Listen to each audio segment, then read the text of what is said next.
to Two Giant Goofballs, a New York Giants podcast.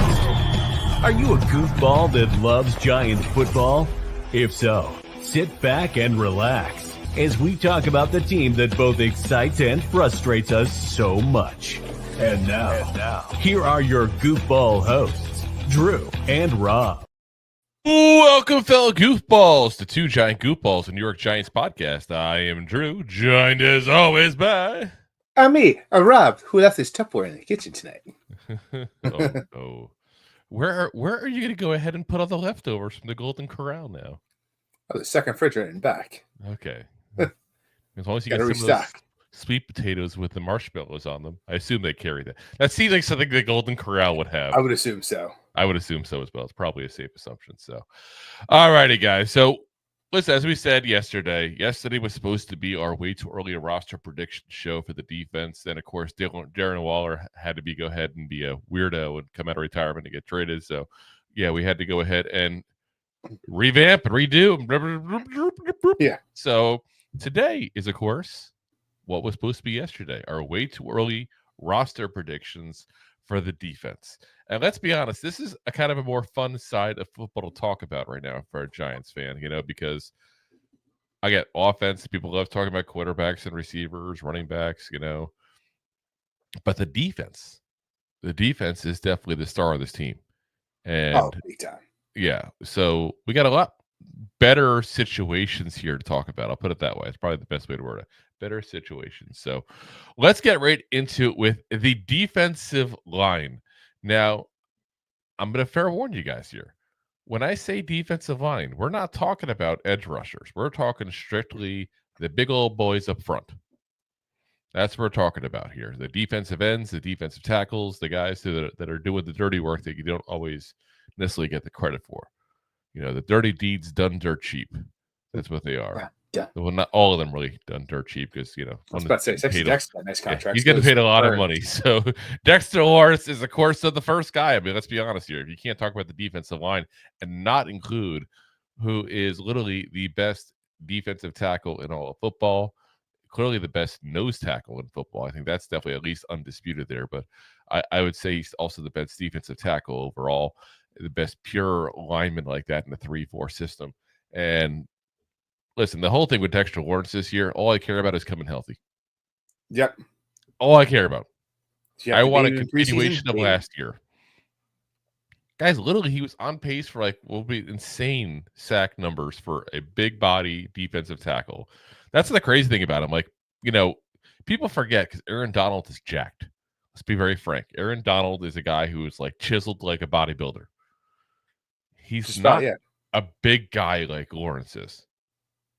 There's a difference to what he's doing compared to what other people have done in the past because guys like John Randall, remember him back to the Viking days, he was too small to be a defensive tackle at first.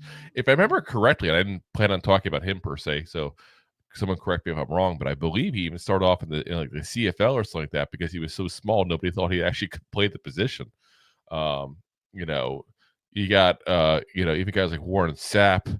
He was a little small. He wasn't like the Gilbert Brown kind of guy there, But, this is a guy that literally is that big body defensive tackle, takes on blocks, stops the run, but also gets to the quarterback. And like I said, 9 sacks in 12 games, guys. Yeah. This is going to be a damn good season for him if he's healthy, especially with all these weapons around him now. Because last year it was him and everybody else. That was the defensive line, him and everybody else. So, obviously, Dexter Lawrence, we're going to go on a limb and say, is going to go ahead and make the roster. Yeah. Crazy suggestion. No doubt about it. His new sidekick is going to be, obviously, Darius Alexander, the 3rd-round pick. Another guy that's coming from a smaller school. The Giants have seemed to love small school kind of defensive tackles here lately. But this is a guy that I have high hopes for. I liked him a lot coming out of college. Again, he's going to obviously make the roster. I think that's safe. I think so. Pretty sure. Now, I also have to clarify one thing real quick because this is becoming an issue apparently. Deb says, YouTube had this starting at 10 p.m. That's my stupidity because I created this stream and I forgot to go ahead and change the time to our regular time. Rob then says, I'm early. Yeah. Let me be very clear to tell you guys he was not early. There's a reason we started at 9:10. Should I just make the time 9:10, Rob? Would that be easier? No, we started at 9:15. No. But there's people waiting 10 minutes for you. And not just me. Late than ever. No, sorry guys. It's a little traffic. Sure. I don't know where you guys are at, but there's some rain over here. It gets traffic every day. Dude, I had to go to Brooklyn and Manhattan today. I sat in a lot of traffic today. I had a lot today because I know you were saying it's raining there in Jersey. It's been downpouring in Florida. We got like 8 inches of rain coming this whole entire holiday weekend. So we're going to have a lot. Yeah, if you're towards the Pineys, it was raining earlier today. Now it's Ocean County's raining a little bit. Nobody lives there. It's the Pineys. Touche. Yep, exactly. Next up, we had, of course, Chauncey Golston, the guy we said pretty much is like the Giants' secret weapon because, again, no one's been talking about him. Had a really good year last year for the Dallas Cowboys, and a nice win to get him away from one of our rivals there. And we're putting him at defensive line. This is where the Giants put him at. And be very clear that he is a hybrid player. He can play defensive line. He can play edge. And I love hybrid players because when it boils down to it, you can fit 2 positions as a backup now. And he plays them both well. He's not Isaiah Simmons, who can't play any of them well. He doesn't barely He's a scoot Swiss by. utility knife. Yeah. What you got from Timo. But yeah, he's going to be interesting. And I'm curious what they do with him overall because I feel like he could very well start on this defensive line, or he could be the primary backup for both defensive, in defensive end and edge. Like I can see either role for him at that point there. So I'm kind of curious to see what they do with him. But he's going to have be mixed back and forth depending on who they're playing. Yeah, and he's going to have a decent role. That's for damn sure. Yeah, there's no doubt in my mind he's going to have a decent role on this defense. Raheem Nunez-Roches. Here's a guy that a lot of people wonder when he's going to make the roster because he makes a lot of money, guys. I still think he makes it because here's the thing. He's underperformed. Let me be very clear on that. Underperformed as a Giant. But I do think we've also put him in a situation that he's not built for. Like, let's be honest. Last year, he was the second best defensive tackle we had. Name, resume-wise, that kind of thing. You know what I'm saying? I'm not saying he was the second best player on the field on the defensive line. I'm saying he had the second best resume of guys like that. Yes. He's not that guy. He is what he's doing, I think, here. He's going to be a guy who is probably going to go ahead and be like your primary backup kind of defensive lineman, which is what he played at the role of in Kansas City, in Tampa. Like we tried to force him into something that he wasn't. Like we Josh Azudu, we Deontay, not Deontay Banks, but I guess Deontay Banks to a certain degree. So we try to make him into a CB1 when he's not. But we're playing him in a position that's giving him too much for what his skill set is. Yes, and that's also on the Giants. It is, but there was also it's definitely on the Giants, but they had no one else to play. And that's the problem. Yeah, that's the problem. They kept letting people walk away. They kept trading people away. Looking at you, Leonard Williams.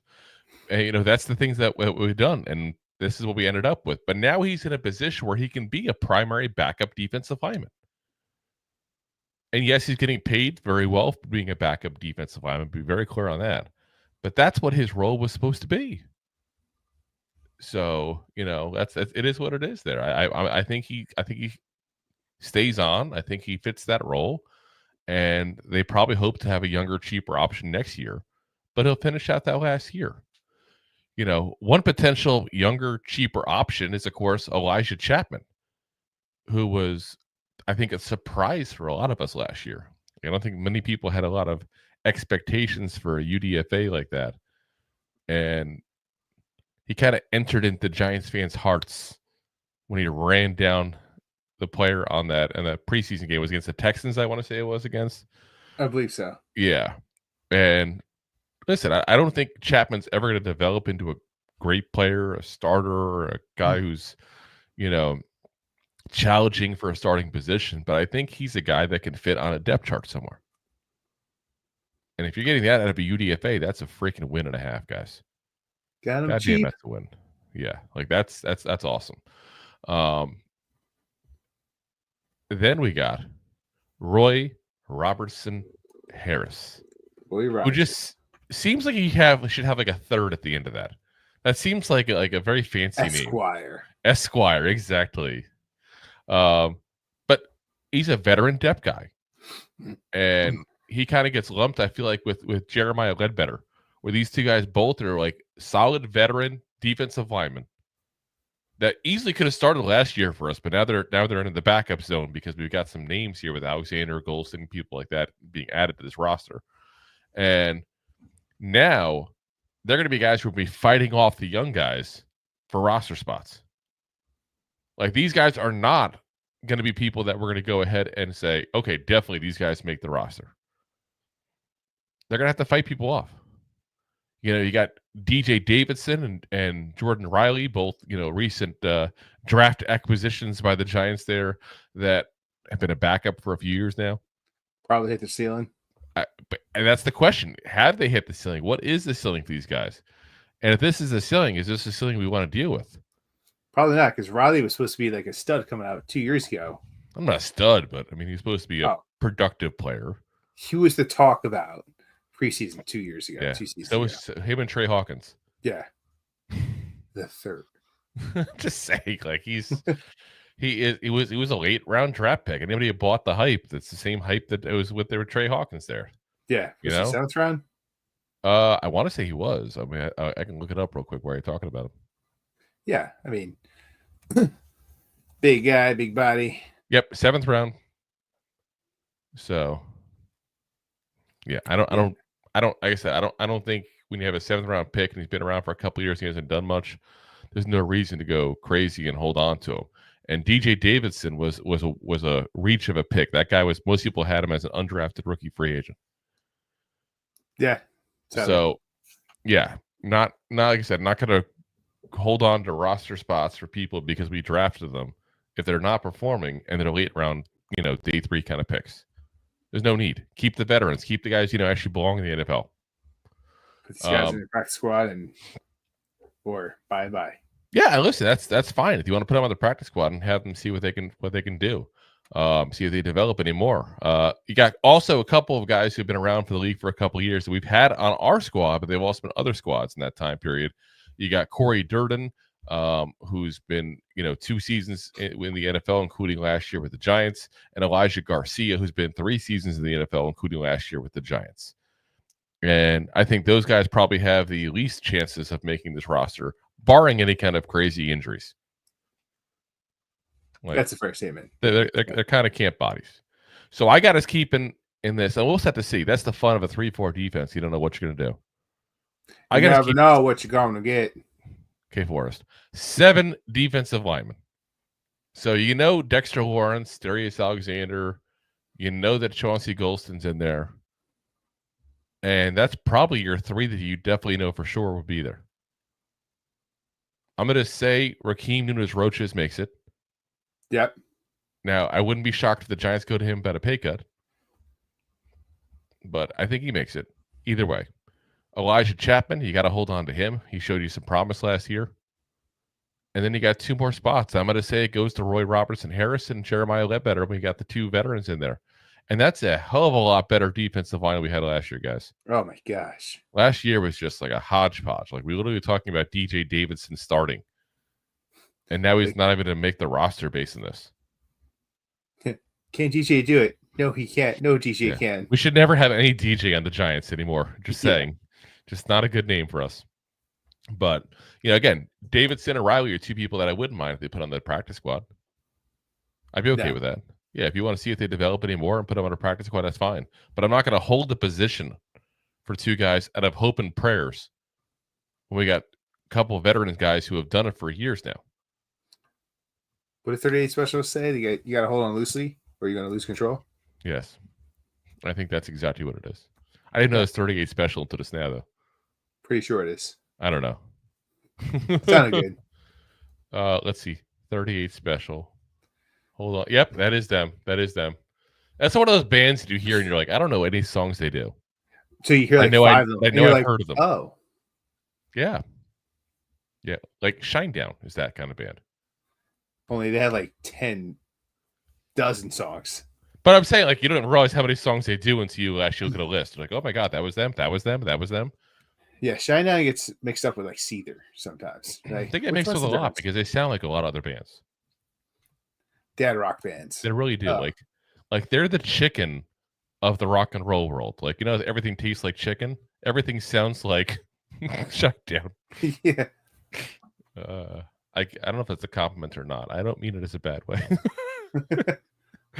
All right, let's get to the edge room, guys, because that's the fun one I know everybody wants to talk about is the edge room there. Because quite frankly, we be edging. Hold on. Whoa. That's a whole separate issue there. We're not edging. Let's be very clear on that right now. Live on YouTube, we are not edging. YouTube don't demonetize. Wow, we're getting us taken out here. But it's because of the fact that this is considered a huge strength now for the Giants and the pass rush as a whole, but because we added a certain rookie. So obviously, I'm still going to say the number one edge rusher for us is Brian Burns. You know, I'm not going to put a rookie number one until they've proven they are number one. And I got to wonder because I feel like the issue of Brian Burns all along for much of his career, if not all of his career, really has been the help around him.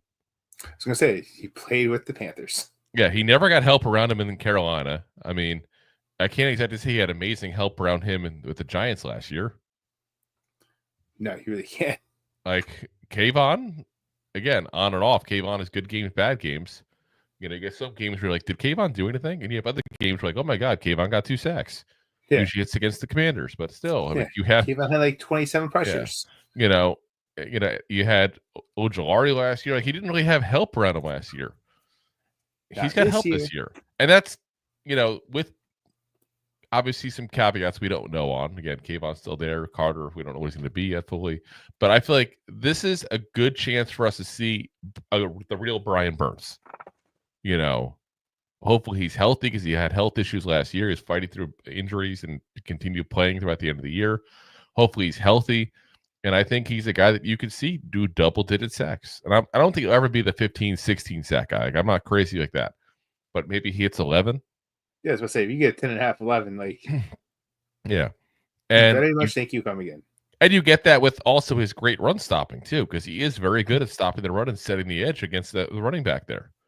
That's one of the things he doesn't ever get enough credit for, I feel like. Again, I didn't like the contract when he got it. I still think we overpaid for him.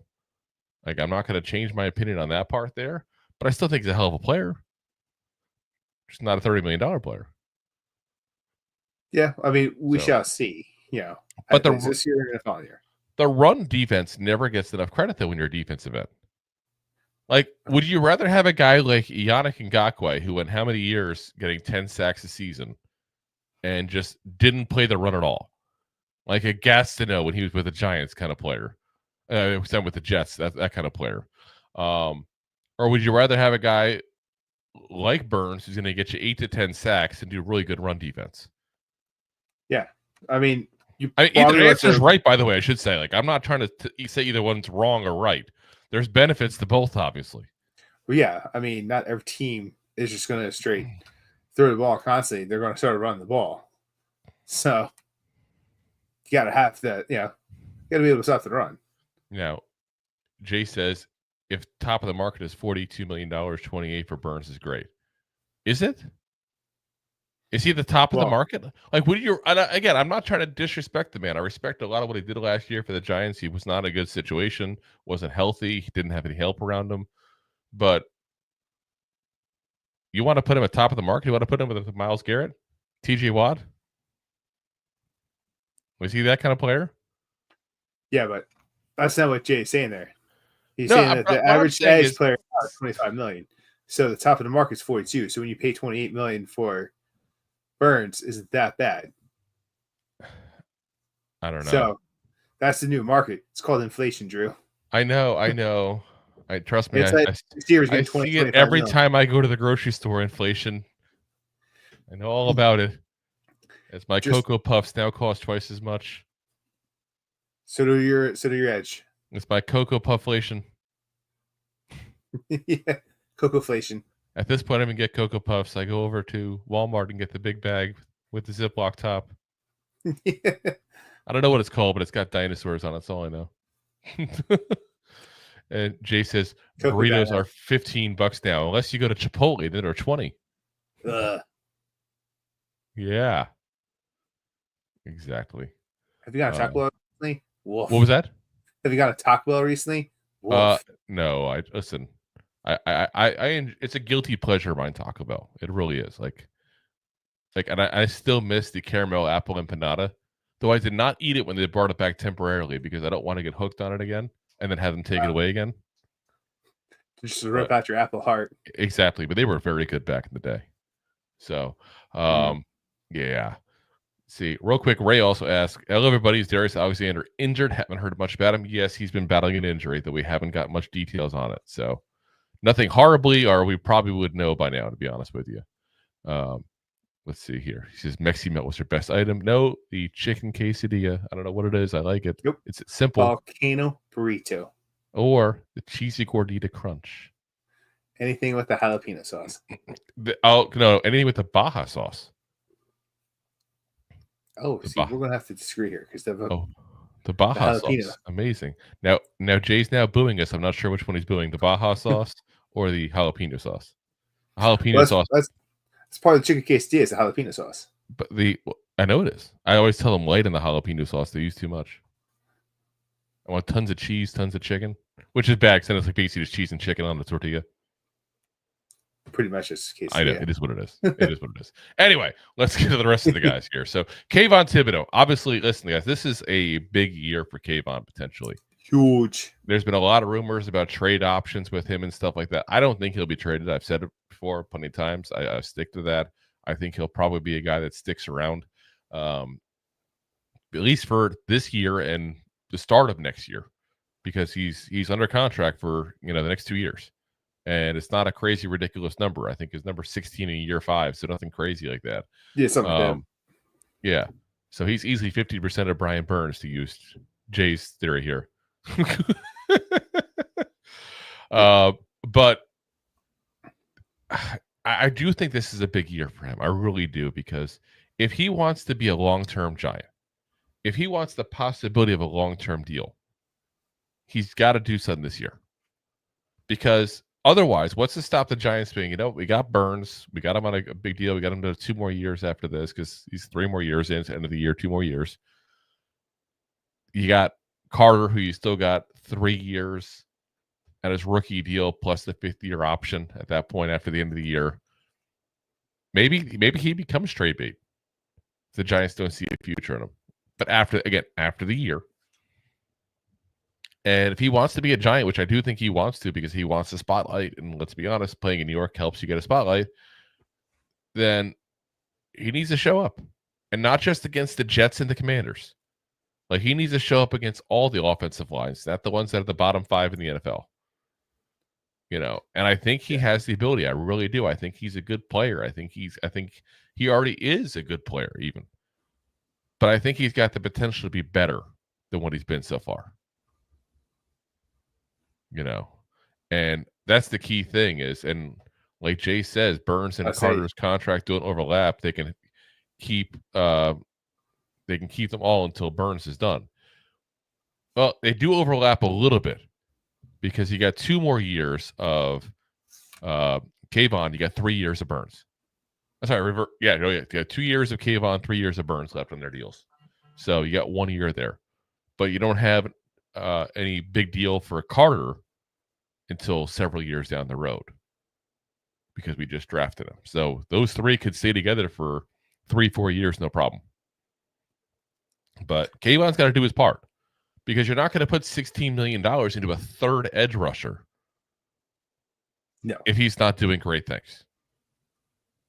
You're going to say, you know what? He's got value to somebody else. We'll use him as a backup basically at this point because I do think Carter probably will take over from him. I think he'll probably win out eventually and be more the starter. It's not going to happen. You're not going to keep a guy for $16 million sitting on your bench if he's not producing. This is a crossroads year for Kayvon Thibodeaux. Yeah, so He's got to start getting those sacks and stop that run. Yeah, but that being said, he'll be on the roster this year, definitely, without a doubt. Now, with that, Abdul Carter. Now, Abdul Carter, I got to say, guys, I didn't know where to put him at first. He's going to play mostly edge, I think, because he's just got amazing bend and amazing abilities overall. But I do think he's also going to play linebacker. So we're putting him in the edge group, but he's definitely a linebacker as well. So edge / linebacker. But the big thing with him is can he, at all live up to the hype he has? Because he's getting hyped up as being like the second coming LT here. Didn't help that he tried to get his number, but I'm saying like he's being hyped up like that, And to me, that's always dangerous for the rookie. That's like he could get 7 sacks, and we've talked about this before. And you and I both said if he got 7 sacks as a rookie, we'd be happy. And there's going to be people out there where he's got to get 12 or more. And there's exactly, and I don't think that's realistic to put on a rookie. If he gets 7 or more sacks, I'm happy. Yeah, I think that's reasonable. Especially because he's going to be playing like kind of in rotation here.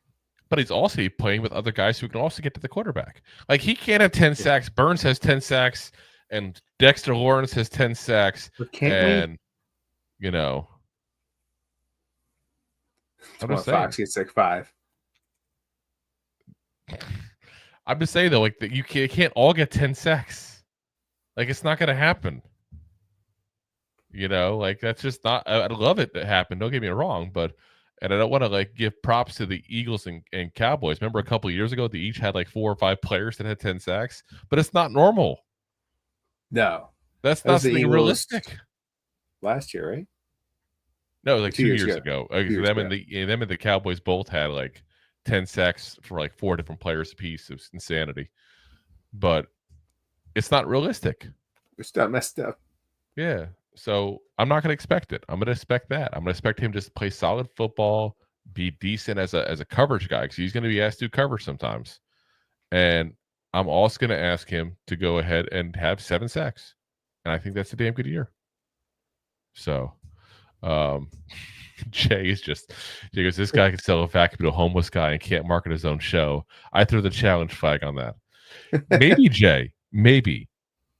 We say that we suck at marketing and need your help to encourage people to help us, regardless if we do or don't actually suck at marketing, which would in turn make us geniuses at marketing.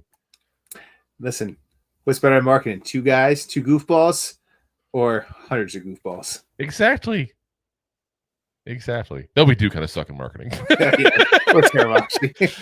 Yeah, but as we both get home, we're like, I'm tired of this. Let's just talk football for a little bit and go to sleep. Yeah. It's like nonstop. He says 4D chess. Guys are out there playing checkers. We're playing chess. Oh, yes. Like what's the version? Is it a 4D chess? Isn't that the one they did in Big Bang Theory with the tears? Yeah, it was from like Star Trek. Yeah. So, all right. Next up, we have Victor Dimukeje, who is the one who I think we're going to have everybody mispronouncing names of all day long, but he's also been dealing with injury already, but he's a veteran backup edge rusher. He's been a solid veteran backup edge rusher.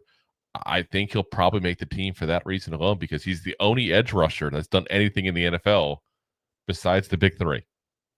Assuming he's healthy, obviously. We have to assume that part there. I know he's battling an injury earlier. We'll have to see how he goes, but I got to imagine he's going to make the team because of that. You got Timon Fox, who just always seems to be sticking around. He's mediocre until he finds himself in the right situation and keeps himself around consistently. It goes back to mediocrity all over again. Yep. He's a borderline NFL player. It's what he is. This is what his career is going to be. Practice squad, active roster, practice squad, active roster. That's what he's going to be. And I ain't hating when I say that, guys, because that means he's a whole lot better at football than I am. But and he's going to make some money in the process doing this deal. Let's be clear on that. Those game checks are nice. But I can't sit there and say he's a guy that makes their active roster knowing the way his career has gone so far. Unless he takes some kind of step up or there's an injury that, causes a change there. I just don't see it. And then we also got Trace Ford, the undrafted rookie free agent, who, quite frankly, I'd be shocked if he makes it to the end of practice squad. I mean, he's just not a guy that I was kind of shocked they even signed him. I'm not a fan of his work overall. I don't think he's a guy that should be interested in, lacked production in college, had injuries, was also a guy that played multiple positions. They kind of put him as a hybrid linebacker safety. They put him as an edge rusher. They put him everywhere. Yeah. We saw how well that worked. Just saying. Don't Isaiah Simmons this. At least Isaiah Simmons was the first round pick. This is an undrafted rookie free agent. So I think we cut our losses pretty quickly with that. So that being said,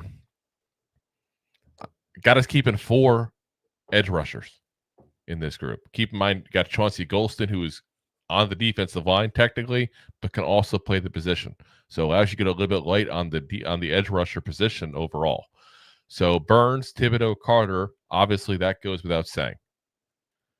And I'm going to say Victor Dimukeje also ends up staying on the roster as well as our backup edge rusher. And then you end up getting, like I said, you got 4 on there with a 5th option, and that's plenty. Fox. Yeah, that's plenty at that. I said Fox, I think, will be the practice squad again. Yeah, I think so. And I think depending like injuries, depending on what's going on, he'll be coming up. You will see him on the field. I just don't think you'll see him on the field for 5 games a year, like he always is. Yep. Somebody's here, they call him up. That's what he is, you know. Yeah. They say the only one that has no shot is Ford, because I do think that Fox has a chance to make it as that last edge rusher still too. I wouldn't completely say it's a given, but I just think that's the way it's going to pan out. So let's move on to the actual linebackers here. It gets all confusing. Sometimes people say linebackers, they think I mean outside linebackers as well. We're talking off-ball linebackers, inside linebackers, you know, whatever phrase you want to use nowadays for these guys here. But this is a room that I feel like quietly has actually gotten some depth to it. Like a couple of years ago, linebacker was an issue. Big time. Like, remember, like we were so excited to get Okereke, even though we also overpaid for him in my mind, because we had no one. I mean, Okereke proved himself 2 years ago. Last year, he did, but what other linebackers got paid that offseason is what I'm saying. For what other linebackers got paid, we overpaid for him. I by no means saying he's overpaid in general. I'm just saying if you look at the free agents that were being signed that offseason, there was a lot of them that are just as good as he is, or just slightly beneath him level-wise, and got paid like half what he got paid. So, but the big thing with Bobby Okereke is, will we go ahead and get this year's version that we got in 24, I should say last year's version, or are we going to get the 23 version? Because there's a difference. And Okereke was definitely injured. You know, we definitely saw him dogging it a couple times during plays and called him out publicly when he did it. You know, we'll always do it no matter what we think of a player. If we see it, we're going to say it. Yeah. But he was battling an injury. We didn't know that at the time, obviously. And if he's healthy and can get back to the 23 version, that's a nice upgrade at a position without even changing the player. Fantastic. And we're already contracted to where he has to play. Yeah. So I think we get maybe not quite the 23 version, but closer to 23 than we get 24. You know, and I think he's a guy that, again, is probably the best linebacker we've had since Antonio Pierce. Probably safe to say. John Beeson, I put John Beeson up there as well because John Beeson was a freaking beast. He could just never stay healthy, and that just killed that for me as far as his depth wise. You know, like it's hard to put him in that category for that reason. He didn't play long enough with us. And it's, I mean, we went through this quite a few times. It's like, you know, the best ability is availability. Damn straight. If you're a stud for 4 games, but you can't play the other, 13 games. Yeah. Really, yeah. And you don't know year to year if the guy's actually going to play or not, basically. But Okereke, like I said, he's been healthy for the most of his career. So hopefully that's just a one-off last year. You know, let's be honest. We said it all along, too, that there's guys who were injured last year that may have been able to play through it even and just didn't. There was that. I mean, also, like, I can see from the player's standpoint, you know, you're not going anywhere. It's not so much about sandbagging. It's about preserving your longevity. Yeah. Well, it's also It's a business decision. You know what? I was thinking it. Jay said it. Love that coming from Rob. The best ability is availability from the guy who's 10 minutes late to every episode. Hey, I show up. Yes. Not at 9 o'clock. Well, it was here at 9 o'clock. You were not here at 9 o'clock. You can do that every time I call you out. Like, I was here. We just didn't get started yet. Here. You were there, but you weren't here on the screen. Do not lie to the audience. We will never lie to the audience. I'm not lying. I was here. I just wasn't on the camera. Yeah, exactly. Let's talk about Micah McFadden, though. So Micah McFadden is a guy that is another guy. I asked the question: has he peaked? Like, has he reached that point where this is Micah McFadden? And he's had 2 years together now that are kind of very similar. So I think he may have, to be honest with you guys.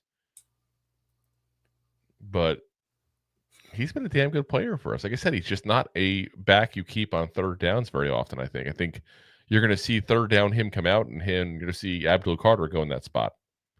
So, and again, we'll see. We don't know what the Giants are going to fully do with, Abdul Carter as a whole, having to set up his defense as a whole here.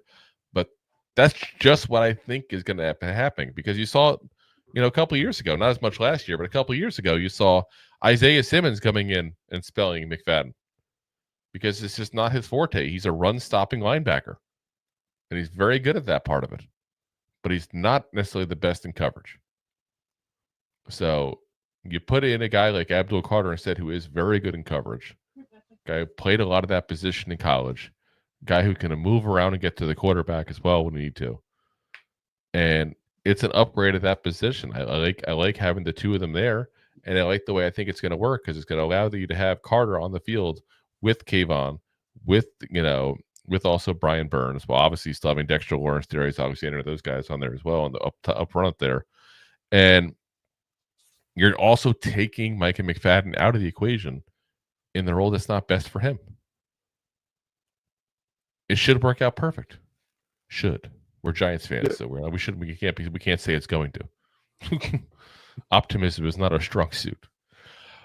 Here is one guy that I am kind of optimistic about, Darius Muasau, who I really did not have. What? The guy just moo at this. Muasau. But it's a guy that when we drafted him, again, 6th round draft pick, you don't have very high hopes. We said probably a guy be a special teamer, but he ended up playing, again, because of injuries, ended up playing a lot more football than we expected him to play. And he didn't disappoint. I thought he actually played better than I expected out of a 6th round rookie coming into the NFL. So I don't know what the ceiling is going to be for him, but logic dictates that whatever you look like as a rookie is usually not your ceiling. Yeah, typically. Yeah, you just improve from there. And one thing we've talked about in the show before, Micah McFadden's going to be a free agent of the year. Does Muasau step up where they go, you know what? We got 2 more years of this kid at the 6th round pick. Yeah, let's ride with that. Yeah, I really think that's potential. I really think that's going to be potential. I really do. So I'm curious to see what happens with him this year, because he has a chance to do that, and then next year be a huge year for him, because he'd have a chance to start, all 17 games like that and take over the role that McFadden had. And I'm not suggesting that, let me be very clear, as a plan. I'd rather just keep them both. But I could see it potentially going that way depending on what the plan is next offseason. So he's a guy definitely to watch a little more closely for, because he might have a bigger role in the future this year. That's for sure. We got the mystery guy, Deontay Johnson, who, we've seen glimpses. We've liked some glimpses. Then we see nothing. Then he gets hurt. It's like, I don't think we still know what to think of him. And this might be his last chance. But I do think he kind of sneaks onto the roster, because we don't have a lot of guys who are actually legit linebackers. We have a couple, we'll talk about in a minute, a couple special teams guys. They're not really linebackers. They're guys who play special teams. They're just classified as linebackers. So here's a guy who could go ahead and play defense, but he also could provide on special teams. So he's got a spot for that reason alone, I think. The special teams guys that we're talking about. Demetrius Flanagan-Fowles, who was, of course, a special teams guy from San Francisco, played just 20% of the defensive plays last year. And Chris Board, a special teams guy from the Ravens, who played just 15% of defensive plays last year. So, again, they have some defensive abilities, but that's not their thing. They're much more special teamers. And I think very special. The Giants brought both of them in for a reason. They flat out want to have consistent, steady special teams. They're making it a point to go ahead and build that up. So, to me, it's clear as day that those two guys will make it. So, that being said, I would say 5 linebackers. And it's always a higher number than I think it's going to be because they end up keeping guys for special teams. But I think 5 is even higher than I would want to keep necessarily. I think 3 or 4 is plenty at that point. Yeah, but usually you want to be right at that 4 mark. But I think they'll keep 5. I think they want the special teamers. So Okereke, McFadden, Muasau, that's 3. You got your 2 special teams guys. So you got Flanagan-Fowles and Board. That leaves Deontay Johnson on the outside looking in here, but barring any kind of injuries. Yeah. And unless he blights it up. He's going to have a great training camp in preseason to force the Giants to cut loose one of the 2 guys they literally signed to become their top tacklers on special teams. Crazy things have happened. You never know. But Crazier things have happened.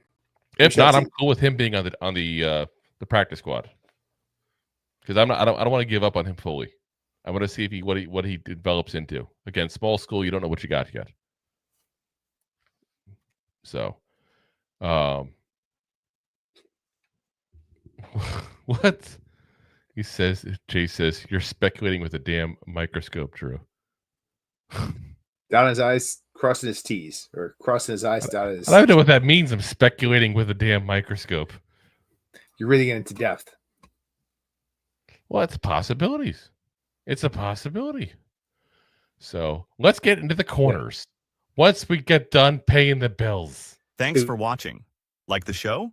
Of course you do, or you would have turned it off by now and not be hearing me. There are plenty of ways to support the show. YouTube is the best place to join us, and we offer memberships there with fun benefits like custom emojis and early access to video clips. Of course, there you can also send super chats and stickers to send one-time support payments. The best way to support the show is to buy these drunk idiots beers at buymeacoffee.com/2giantgoofballs. Along with one-time support payments, there are also monthly plans, so you can continue to help kill their livers each month. You can also show people that you are a goofball by visiting our store at 2giantgoofballs-shop.fourthwall.com. We got everything from shirts, hats, phone cases, funny candles, buttons, stickers, and even a 2 Giant Goofballs towel to dry off your goofballs. Of course, you can always support the show for free by simply hitting the like, subscribe, and share button wherever you are watching or listening to this. Hit the thumbs up on YouTube. Leave a 5-star review on Apple Podcasts. It helps the show tremendously, and quite frankly, the goofballs suck at marketing and need your help to get the word out. Thank you for being part of the Goofball Army and for taking the time out to support the show. Oh, we lost Rob during that. We'll have to see if he pops back in a minute. He had his usual lossage of internet there. As Jay says, you were up to 17 watchers a couple minutes ago. That's just on the one platform, Jay. We got plenty more than that. So, all right, let's get into the corners here. We're waiting for Rob to make his appearance back here because the corners were an interesting group last year. Listen, Deontay Banks got forced into a role that, quite frankly, he wasn't ready to play. Didn't have much beyond him. I mean, you got Cordell Flott, obviously, was playing a little bit of a role there. Adoree Jackson on fumes trying to run around there as well last year. It's definitely a spot that we kind of raised the red flag on early in the training camp this time last year. But it's looking a little better now. And the main reason it looks a little better is we got Paulson Adebo. We got a guy that we know is a legit NFL starting corner. The big thing is he a CB1? He never really had to be a CB1 in New Orleans because they had Lattimore, who was considered, for a while, one of the better corners in the league. He's getting a little up there, so he's not quite considered that necessarily anymore, but he was definitely in that kind of ranking. So, as he says, you got a guy with a broken leg. Yeah, Paulson Adebo did. He had a broken leg literally last year. So we got to see what he comes back as. But I don't think the Giants went ahead and made, what they, that kind of offer without knowing he's healthy, without knowing exactly what the prognosis is on him. So I'm just expecting and trusting they did their work, and he's going to come back like he was. And what he was the guy who's probably, very honestly, a low-end CB1 for us, but that's still a whole lot better than we had last year. And he's a guy that's going to get some potential picks here, which is, again, better than we had last year. So it's definitely an upgrade, And the guy that we have who was the CB1 last year, Deonte Banks, is kind of penciled in at that CB2 position. And we got to find out if he can get his career back on track, because this is a chance to be spiraling out here very quickly the way things are going. So, I've said it before, I think that he was put in really bad positions by making him a CB1 last year. I think that he wasn't ready. But I'm worried the Giants have now ruined him by forcing him into a position he wasn't ready for and destroying all confidence, basically. Not just his own confidence, but his confidence in the coaching staff now that put him in that scenario. And I don't think that's a good scenario. No, I mean, it depends on how the coaches react to how he played last year. It's also how he reacts to how he played last year, because some people will definitely be like, well, I was set up in the wrong position. They should have done it to me and just not play or develop. Or is there some players out there to be like, wow, I played terrible last year. Then you prove all the haters wrong and step up. Yeah, I mean, it's possible. And if the coaching staff just turns around like, hey, listen, we thought you were ready. Like, we want to make steps on you. Like, and we asked you to go into hard positions. Like, we got you help. We got you some, some things to bounce around with. And let's make the best of this year. You might get him back on board. Yeah, I mean, he's got the chance to do. He's got a new coach, obviously, for the secondary as well. So, obviously, there's probably some behind-the-scenes stuff with him and Jermaine Henderson we don't know. Jerome Henderson is a Jermaine by accident. I think that we don't know. Obviously, that's part of the scenario. But I know a lot of people were blaming him point blank, Banks, for getting Henderson fired. I won't go to that extent, though. I will question what's going on in there. Yeah. He did enough good work with Newman and with Phillips that he should have probably stuck around. But again, we just don't know. We'll find out there. But Banks got to do some work here to hold on to that position. We'll talk about a guy in a minute that's breathing down his neck there. But before we do that, we got to talk about Drew Phillips, who was my pleasant surprise to the defense last year. Everyone's. Yeah, like when we drafted him, I remember you and I going, wait a minute, hold on here. Unfinished product. This is the guy who needs a lot of work, has some issues with his form and everything. Kid worked his butt off. Because I didn't see the issues onto the field last year that I saw in his tape in Kentucky. No. He worked his butt off. And that's why I say Jerome Henderson, while not here, deserves a lot of credit for the success that's going to come for this kid. Because I think he did a hell of a lot of work for him and a hell of a lot of good work for him. Yeah, he looked pretty darn good for a rook. What I just hope is, they don't go, oh, we need an outside corner. Let's move Drew Phillips out there. Like, I really hope that scenario never happens. He plays good where he's at. Don't move him around. This is what the Giants do. They move people out of position and then wonder why they never develop. Yeah, listen. It's all about repetition and technique. Like, you can't keep switching everything up. Well, it's also, what he's good at. Yeah. He comes up, he plays the run well. He's a physical corner, which is great for the guys who, are the physical receivers to get the battle up against, which is typically guys in the slot, because a lot of it is put your hands on him real quick, slide off and get a short catch.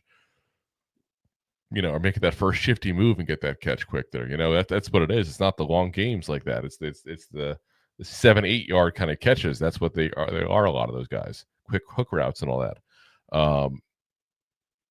he does that well. He stops that well, while also, again, manning his lane for run defense.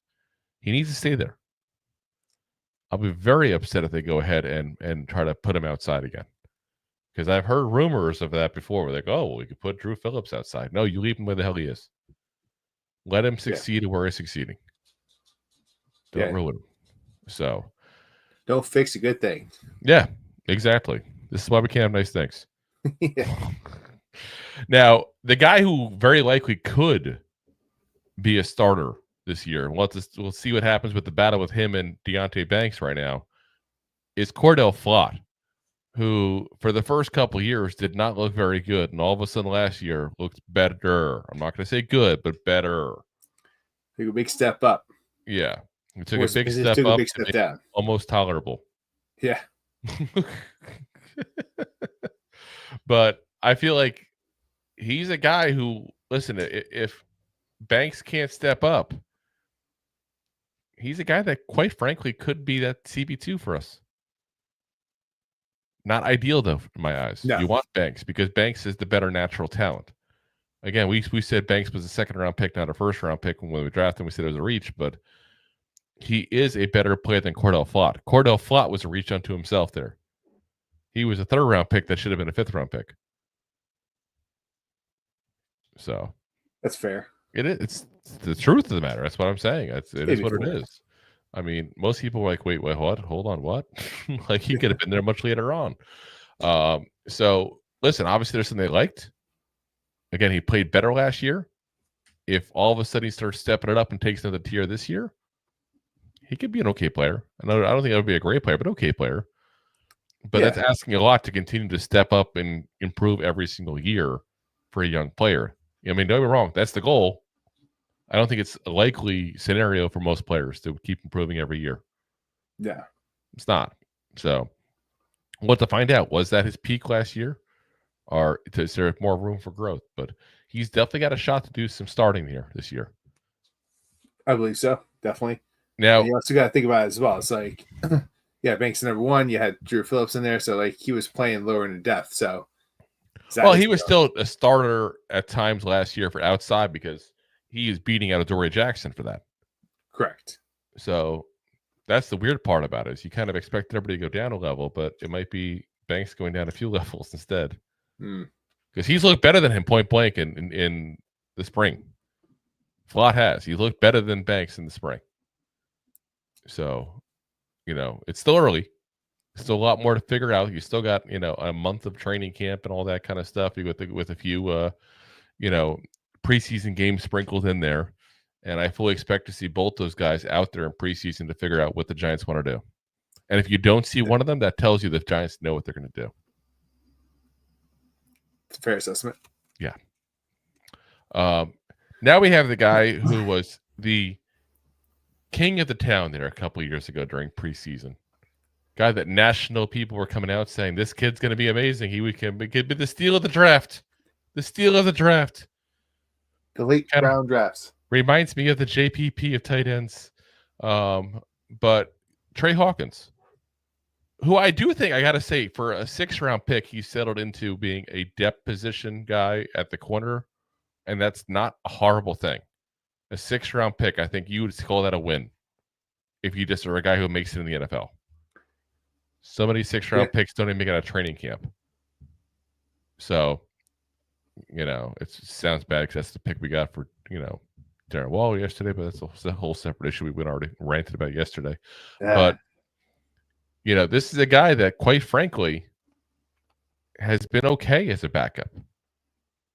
And I'm not going to sit there and toot his horn saying he's really, really good. I'm not going to say he's really, really bad.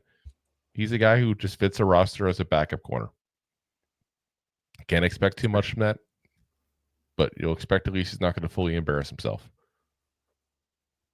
So, probably make the roster for that reason. Next up, we got Corey Black. Now, listen, he's a guy that I got to be frank with you guys. Of all the guys in this list, we probably know the least about him, and it kind of sounds a little scary to say that when he was, point blank drafted by the Giants there. The first of our 2 7th-round picks this year. But he's the guy that we didn't even have on our radar at all. And I still think there's other guys that are undrafted rookie free agents that I had as a better player, than him. Now, that being said, he's a Giant. We're going to root for him, especially because he's a draft pick, and we're tired of seeing wasted draft picks. But we're really good at that. The Giants saw something they liked in him, so chances are he'll make the roster, or at the very least be on the practice squad, assuming nobody picks him up. Like, he'll be something within the Giants organization basically this year. And they must have liked something, or they wouldn't have drafted him. And I haven't obviously seen him play in the NFL, so I'm not going to sit there and say he's nothing. There's no way he makes it ever in the NFL. But wasn't a huge fan when I saw him on film. But again, we gave Drew Phillips crap last year for form and things like that, and they got fixed. So time will tell. Now, a guy that I do like they grabbed is O'Donnell Fortune, who I think is a guy that I think is going to have a spot in this league. He's going to be a guy that's going to be a safety corner hybrid, I think is where he's ended up being. A guy who's kind of the ball hawk kind of guy, the guy who plays zone coverage, just waits for the wrong throw or waits to be able to read the quarterback right and just snatch the ball. Now, pretty much. Will he make it with us? I don't know. Donald's rules. Oh, my God. But I don't know if we could sneak him onto the practice squad. I could see that as a potential if nobody else wants him. I could also see a scenario where we kind of have a close race with him and another player, maybe even a Trey Hawkins, maybe even a Corey Black. And they go, you know what? Screw it. I know we didn't draft him and didn't put a pick on him, but we like him. We're keeping him. Or maybe they even try to hold an extra spot for him. I think the Giants think very highly of him. I really do. They gave him decent money for an undrafted rookie free agent, by the way, too. So they did. So I think they have a plan to keep him somehow, some way. But it just maybe that there's somehow, some way is hoping he lands on the practice squad. Only so much room. Ark Green, who played 9 games last year, but quite frankly did not leave much of an impression. I'm not going to sit there and say he'd be great. Probably won't make it. Nick Jones, 7th round pick of the Chiefs a couple years ago. They kept him around for 2 years, dropped him. So, yeah. Probably not going to make it. Probably not. You can't make it with the Chiefs. Well, no, the Chiefs have a good defense. My whole thing is that if a team drafts you, they have you cheap as a 7th round pick, and they decided to drop you as opposed to keeping you around with under a very cheap contract. So that means it was a talent issue or a locker room issue. So no reason you cut a player that cheap. So, yeah, like I said, not expecting much. TJ Moore, the undrafted rookie free agent from Mercer. Again, not expecting much. This is where I feel like I'm being negative, but it's the truth. I'm not expecting much. D. Williams, who split time with us last year along with the Seahawks. He also returned kicks and punts when he was in Seattle. So that's an interesting thing to keep an eye on.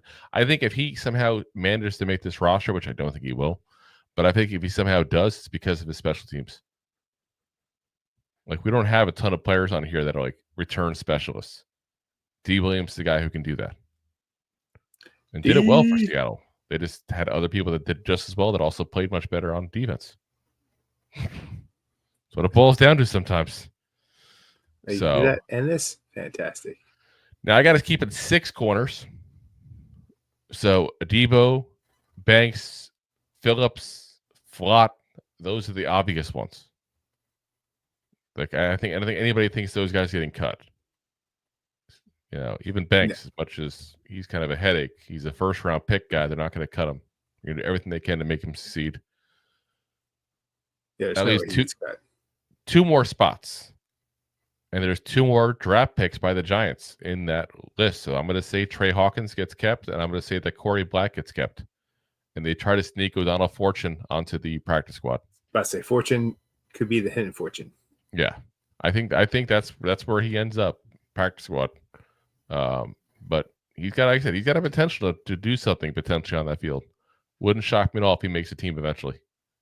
But I think this year is not the year. I think probably next year. So, let's get to the safety group. think it's a safe time to talk about the safeties now. Ooh. Safety. Now we got obviously probably our biggest free agent acquisition in this group here, Javon Holland. And he's a guy that he has good years, bad years. He had injury issues. We know the Dolphins fans were a little frustrated with some of his actions overall, so he kind of seemed to take plays off. I think that's probably more likely just from watching what I've watched since we got him. I think it's more likely they're seeing him scared of getting hurt again. Yeah. And you see that with players who deal with a couple injuries. They get scared of getting hurt. But all that part aside, the big thing for me is he's a good coverage safety. We have not had someone to cover tight ends since the early days of Eli Manning. Like, it's been decades since we've had somebody who goes, that's the guy who covers tight ends. And he does it well. So I fully expect that he's going to be a decent role in this offense, his defense, and he's going to be a guy that's going to be relied on for that kind of stuff. There ain't nothing wrong with that. We have some defense. I'm sorry, the tight ends we play that this defense got to figure out to cover. You got Dallas and Philly. You got Ferguson over there in Dallas. You got Ertz over there in Washington. So, you got some decent tight ends in this league, in this division here. They're going to have to figure out a way to stop them. We haven't been able to do that quite often. No. So here's a guy that finally could do that potentially. And do I think he's going to be worth the massive contract we gave him? Depends on which one he is. Is he the guy from last year of the Dolphins or the guy from the year before? Year before is worth it, last year not. That's what happens in free agency. You overpay. Same as I complained about Burns and Okereke. You overpay for free agents. Especially if you're in need. Even though Burns was a trade technically, but it was a trade to go ahead and re-sign him. So that's what happens. Tyler Newman, obviously, second-year guy, a guy we were very high on coming out of Minnesota. Had kind of an okay year. Like okay-ish. Like had a lot of tackles, didn't have takeaways, didn't, do anything beyond the tackles really. So a good rookie year, but not a great one. But, having, Pinnock next to him and now having Holland, that should be an upgrade. That should help him. You would hope. Yeah. So, Jason Pinnock's now going to be going off to San Francisco. So Javon Holland's a nice upgrade for him. And like I said, that should help. Having a Debo should help him. Having a better pass rush should help him. All these things should help him hopefully develop. And I still have faith in Newman. Now, he's a guy at least was healthy. So Newman. I should say he was actually hurt at the latter part of the year, wasn't he? Yeah, he was. He was. Yeah. Damn it. Everybody was hurt. Everybody was hurt. Let's say everyone. Everyone. If only they were healthy, right, Jay? Dane Belton is also obviously going to be probably our primary backup safety in this. We talked about him just in the show yesterday. He's a feast or famine guy. Great play, bad play, great play, bad play, great play, bad play. It is what it is, what he is. Makes some boneheaded moves, makes some amazing moves. You just don't know what you're getting play to play. That's always a little scary, but sometimes it works out in your favor. But again, Jordan Ronan saying he's having a really great spring so far. So maybe there's hope that he takes a little bit of a jump this year. Definitely be nice for the Giants to get some players to take a jump. And Dane Belt's one that we're definitely counting on. So therefore, it'd be nice if he's one of them. Anthony Johnson Jr. played 9 games with the Giants last year, and I feel like most people forgot who he even is. That's fair. Didn't leave much of an impression. Raheem Lane played 2 games with the Giants last year after 2 years with the Chargers. Again, not going to really, no. Makari Page, who's the undrafted rookie free agent from Michigan. Now, I don't think he's a guy that I say a guy I don't have a high hope for. Like, I feel like the guys I like coming out of college that are like the late rounds, the guys who were the undrafted rookie free agents and all. I feel like there's guys that I like. It's like when you look at things, you go, okay, he didn't do great, but it's because of this, and I can fix that. Michigan's got a great defensive coaching staff, and hell, Wink Martindale was this kid's defensive coordinator last year. I can't sit there and say he had a coaching issue. Yeah. So because of that, I'm not going to say that I expect him to make it. So Holland's going to make it. Newbin's going to make it. Belton's going to make it. There's going to be a fourth safety probably, guys. I have not a clue who it is, and I wonder if it's a guy who's not even on the roster right now, to be honest. It's hard to say because, like you said, you draft Junior Lane Page. It's like kind of like there's not a single guy that I'm excited about in that group. No. Now, I will throw this at you because I've heard rumors about this.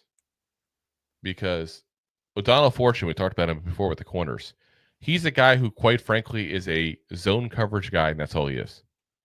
He does not play man well, doesn't have necessarily the speed to keep up with guys.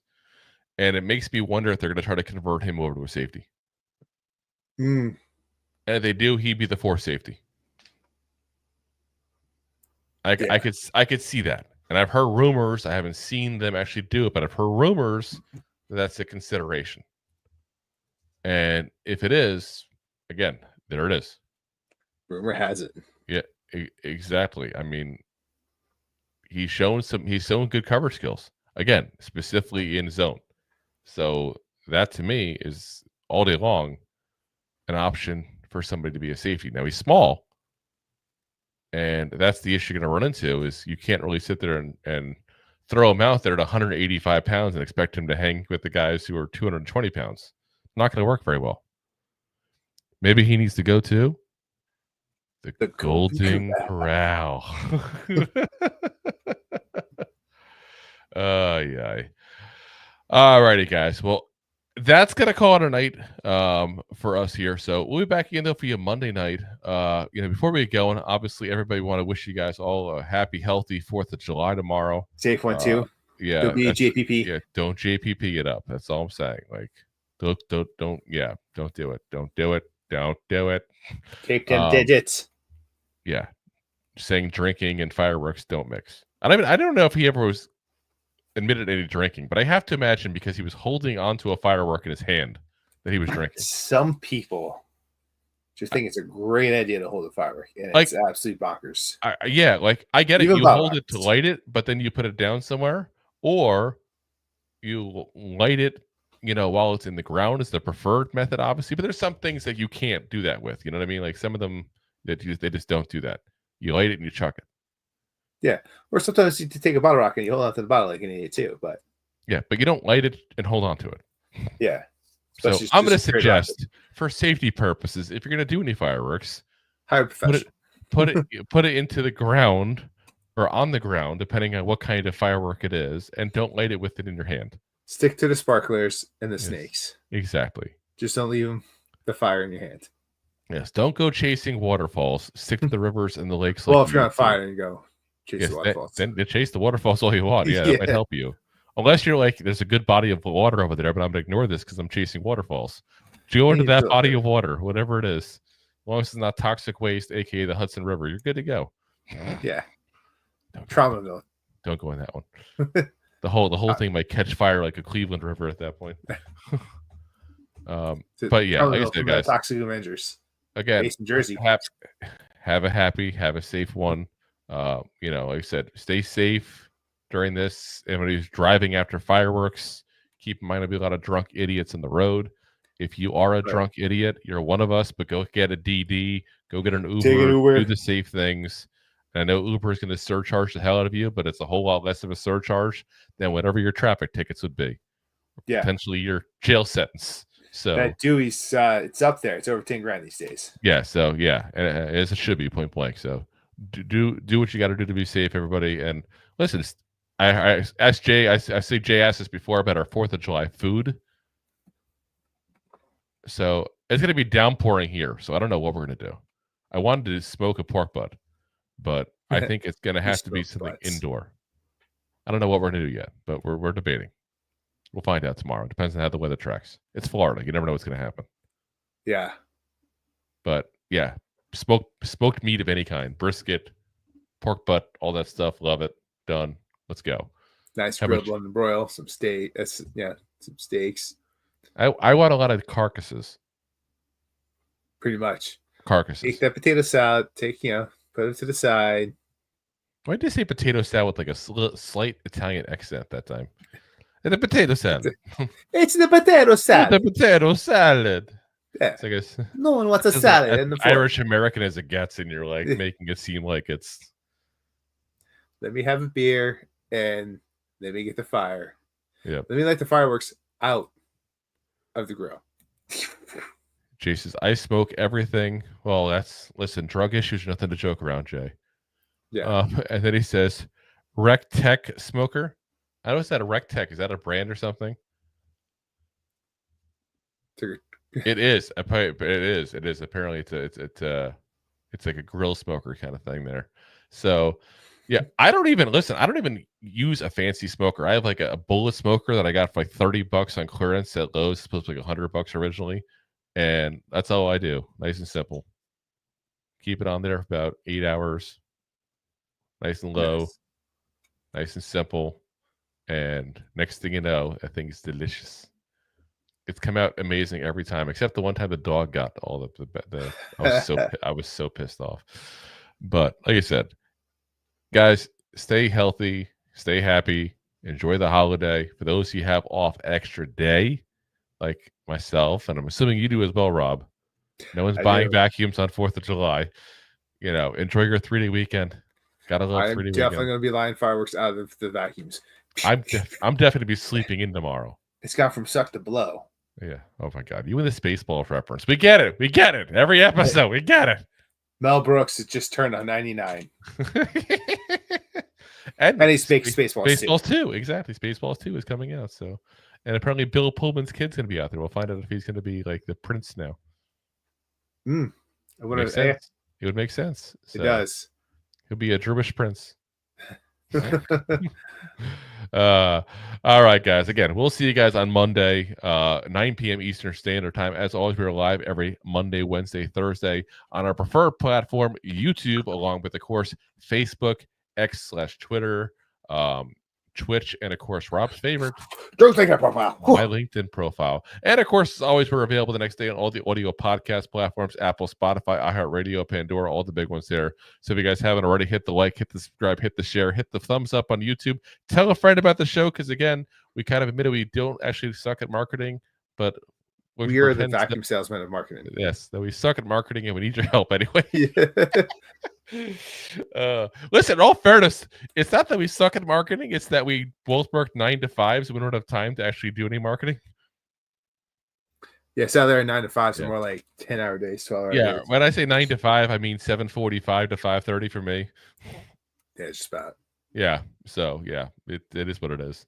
So we make do what we got time wise, but appreciate everybody that helps spread the word there, because no matter what marketing hypothetically we were to do, nothing beats somebody saying, "Hey, I watched this show. They're kind of morons, but I like it."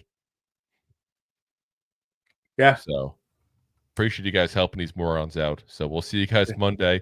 And as always, Giant fans, go G-Man! Go G-Man! G-Man! Thanks for listening to Two Giant Goofballs, a New York Giants podcast. We appreciate your support. Thanks so much. Please, I'm begging you. Please subscribe.